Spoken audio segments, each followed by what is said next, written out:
रेड्डी उपाध्यक्ष महोदय, तब उन लोगों को कुछ आशा हुई कि हम लोग भी इसी तरह चल सकते हैं जिस तरह से पहले चल रहे थे।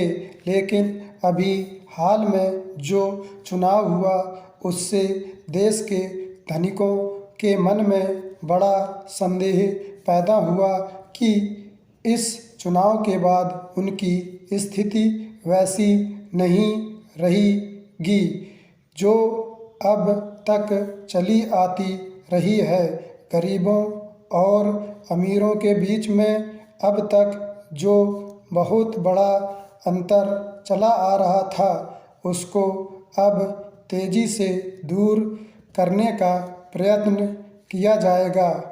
श्रीमान, मैं आपका बहुत ही आभारी हूँ जो आपने सदन में चालू वर्ष के बजट पर अपने विचार प्रकट करने का अवसर दिया है।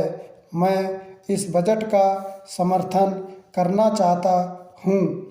श्रीमान, मैं सबसे पहले अपने दल के नेता प्रधानमंत्री को इस बात के लिए बधाई देना चाहता हूँ कि उनके नेतृत्व में देश में कांग्रेस दल को स्पष्ट बहुमत मिला और इसके फलस्वरूप यहाँ पर केंद्र में एक ऐसी सरकार का गठन हुआ जो कि देश में वास्तव में समाजवाद लाना चाहती है।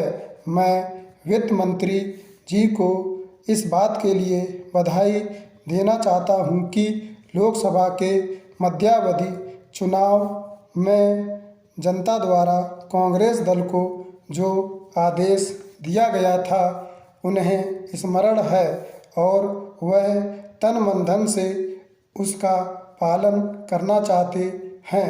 वह आदेश था देश में सामाजिक और आर्थिक विषमता दूर करने का, देश से गरीबी, बेकारी और बेरोजगारी को हटाने का और देश के जो पिछड़े हुए हिस्से हैं उनका पूरा विकास करने का, साथ ही साथ इस बात का भी आदेश था कि देश के अंदर इस प्रकार की सामाजिक और आर्थिक व्यवस्था पैदा की जाए जिसके अंतर्गत जनता शोषण से मुक्त हो सके।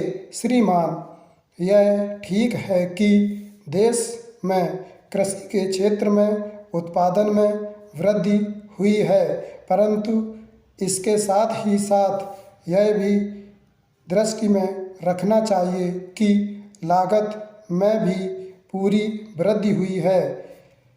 इसके लिए आवश्यक है कि सिंचाई के साधन बढ़ाए जाएं और अधिक उन्नत बीजों का प्रयोग किया जाए। आज कृषकों को कृषि के यंत्र मिलने में बहुत कठिनाई हो रही है।